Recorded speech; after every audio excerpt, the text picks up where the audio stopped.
Hi friends, welcome back to our channel. ఇది మా మిరప చేను చూపించిన కదా ఇంతకుముందు వీడియోలో.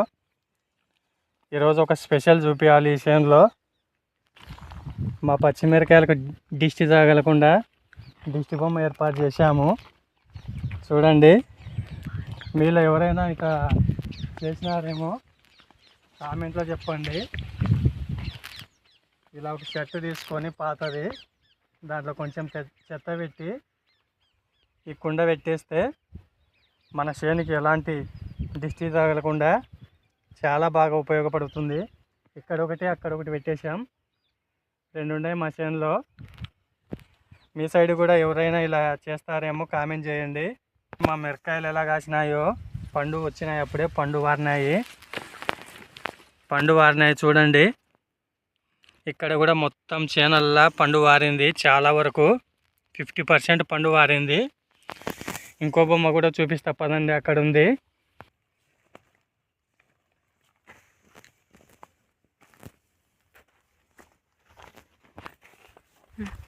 చూడండి, తెగులు అయితే ఏం లేదు, మొత్తం మన మందు కొట్టేసింటే పోయింది. ఎవరో కామెంట్లో ఒక మందు సజెషన్ చేశారు మాకి, ఆ మందు కొట్టేశాం.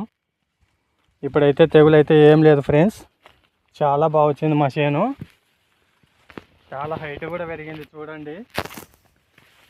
నేను 6 ఫీట్ ఉన్నా, 4.5 ఫీట్ పెరిగింది. మొత్తం మిరకాయలు బాగున్నాయి. ఒక్కొక్క చెట్టుకు వచ్చేసి ఒక 2-3 కేజీలు అవుతాయి. మీ సైడ్ కూడా ఇలా వచ్చిందేమో చెప్పండి. చూడండి, ఇంకో రెండో దిష్టి బొమ్మను చూపిస్తాం మీకోసం. మీరు కూడా ఇలా ఒకసారి ఏర్పాటు చేసుకోండి, చాలా మేలు. ఇదైతే చేనుకైతే చాలా బాగుంటుంది. చూడండి ఫ్రెండ్స్, ఇక్కడ ఉంది, ఇక్కడ చూపిస్తా చూడండి.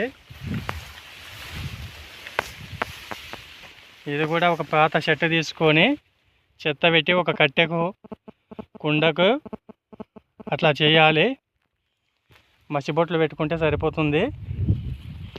మనం మిరపలో చెండుగూల చెట్లు ఎందుకు నాటుకున్నామంటే, ఏదైనా దోమ మిరప చెట్టుకు రాకుండా ఈ చెండు మీద వాలుతుంది. దానికోసం ఒక సాలులో ఒక 5-6 చెట్లను నాటుకోవాలి ఫ్రెండ్స్. చాలా ఉపయోగపడుతుంది ఈ చెండుగూల చెట్లు. మనం దీనిలను పెంచుకుంటే దోమపోటు అయితే తగ్గిపోతుంది చాలా వరకు. దానికోసం ఇవి మనం పెంచుకుంటాం. Bye bye friends.